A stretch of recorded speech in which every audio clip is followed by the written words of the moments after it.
तो हेलो दोस्तों, मेरा नाम है रितेश कुमार सा। स्वागत करता हूं आपके और मेरे यूट्यूब चैनल में। जी हाँ दोस्तों, आज की वीडियो में हम बात करेंगे दोस्तों यहाँ पर ही आरबीआई के नए अपडेट, एपीएस कंपनी के नए रूल सब के बारे में। जी हाँ दोस्तों, तो आज की वीडियो में हम इसी के बारे में बताएंगे जिससे कि आप सतर्क रह सके, सुरक्षित रह सके।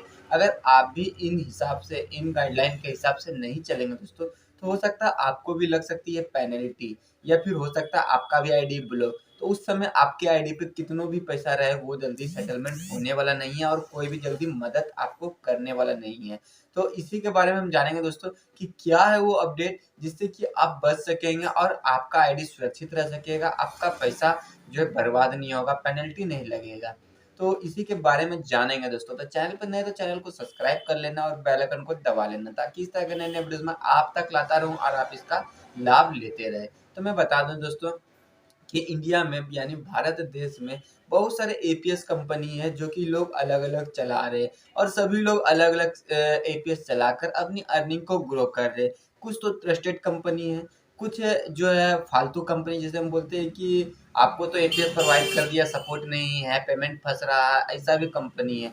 और काफी लोग जो है हाईएस्ट कमीशन के चलते कोई ऐसे कंपनी को पकड़ लेते हैं जो कि फर्जी कंपनी रहती है, जो कि फ्रॉड करती है। तो यहाँ पे मैं बता दूं दोस्तों, सबसे पहले तो आपको हाईएस्ट कमीशन के पीछे नहीं भागना है दोस्तों, क्योंकि बैंकिंग सेक्टर में जो लोग 10 से 12 रुपया का ही जो है कमीशन मिलता है, इससे ज्यादा कहीं आपको कमीशन नहीं मिलने वाला है। जो लोग बोलते हैं कि नहीं, उससे निकालते हैं, उस एपीएस कंपनी में 30 रुपया 35 रुपया कमीशन मिलता है, तो वहां पर ही आप सचेत रहे, क्योंकि वहां हो सकता है आपके साथ फ्रॉड।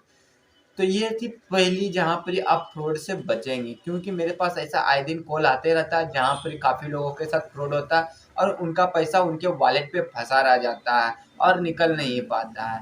तो यहाँ पे बता दूँ दोस्तों, इस तरह का भी फ्रॉड हो रहा है। अब दूसरा है कि यहाँ पर आरबीआई और एपीएस कंपनी ने मिलकर क्या गाइडलाइन जारी किया है, उसके बारे में मैं बता देता हूँ दोस्तों। कि आरबीआई या एपीएस कंपनी का ये गाइडलाइन है कि दोस्तों, अगर आप एपीएस यानी बैंकिंग का काम कर रहे हैं अपने सेंटर से, अपने शॉप से, अपने ऑफिस से, तो यहाँ पर दोस्तों सबसे पहले आपको रिकॉर्ड रखना बहुत ही जरूरी हो चुका है दोस्तों। अब रिकॉर्ड क्यों रखना चाहिए, इसके बारे में मैं बता रहा हूँ दोस्तों।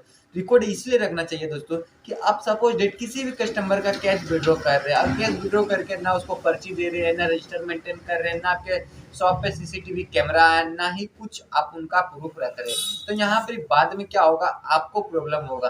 क्योंकि आज के समय में कस्टमर भी होशियार हो चुका है और वो जान चुका है बैंकिंग सेक्टर के बारे में।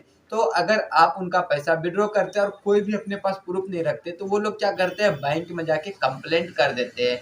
आपने तो उसको कैश दे ही दिया, बैंक में जाके कंप्लेंट करने के बाद वो एपीएस कंपनी के पास चला जाता है और एपीएस कंपनी आपके आईडी को ब्लॉक करके आपका ही पैसा उनको देती है, जो कि आपको भारी नुकसान हो सकता है। क्योंकि आरबीआई के गाइडलाइन के हिसाब से ही सारे एपीएस कंपनी को भी चलना पड़ता है, और एपीएस कंपनी जो भी नियम लगाती है उसी नियम के अनुसार एजेंट यानी जितने भी रिटेलर है उनको चलना पड़ेगा दोस्तों। तो यहाँ पे सबसे बड़ी बात है ये कि अगर आप पैसा विड्रॉ कर रहे हैं तो सबका आपको रिकॉर्ड रखना चाहिए, नहीं रखते तो बाद में आपको ही परेशानी होगी। आपका ही पैसा पेनल्टी के तौर पे काट लिया जाएगा आपकी आईडी से और आपके कस्टमर को दिया जाएगा, जिसको आपने तो पैसा दे ही दिया है और वो बैंक के तरफ से भी पैसा ले लेगा। तो यहाँ पर ये जो है एक बड़ी प्रॉब्लम है, जो कि आपको इस बात पे ध्यान रखकर चलना होगा, सुरक्षित रहना होगा। दूसरा ये कि दोस्तों, आप अपने शॉप पे एक सीसीटीवी कैमरा अवश्य लगाए।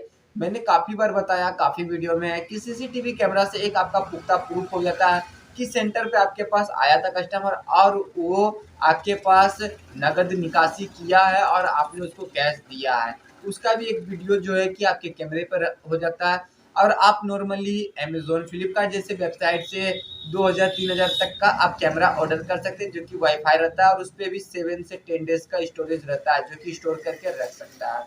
साथ ही साथ यहाँ पर ही आप एक रजिस्टर परचेज कर ले, रजिस्टर या बना ले कॉपी में, और उसमें भी सारी डिटेल्स रखें, क्योंकि आपको जब इस तरह का प्रॉब्लम आएगा तो आप उस रजिस्टर के माध्यम से दिखा सकेंगे कि ये देख सकते हैं, मैंने इनका रिकॉर्ड रखा था, मैंने इनको पैसा दिया, तब इन्होंने सिग्नेचर किया है। तो ये 2-3 चीजें कि जिससे आपको सुरक्षित रहना। और सबसे इम्पोर्टेंट आज के समय में ये हो रहा है दोस्तों कि आप अगर एपीएस के माध्यम से पैसा विड्रॉ कर रहे किसी भी कस्टमर का दोस्तों, तो यहाँ पर ही आप जब विड्रॉ करते तो 1010, 1005, 505 इन जैसे ट्रांजैक्शन करते हैं, इस पे आपको हो सकता है नुकसान, क्योंकि अब इन जैसे ट्रांजैक्शन पे कंपनी नज़र रख रही है और ऐसा ट्रांजैक्शन करते हैं तो आपकी आईडी को ब्लॉक कर दिया जाता है दोस्तों।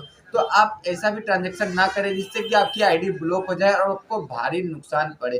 तो ये सारी ध्यान आपको रखना है, इन सारी बातों का ध्यान रखकर आपको एपीएस का काम करना है दोस्तों। तो आशा करता हूँ ये वीडियो आपको समझ में आ गया होगा।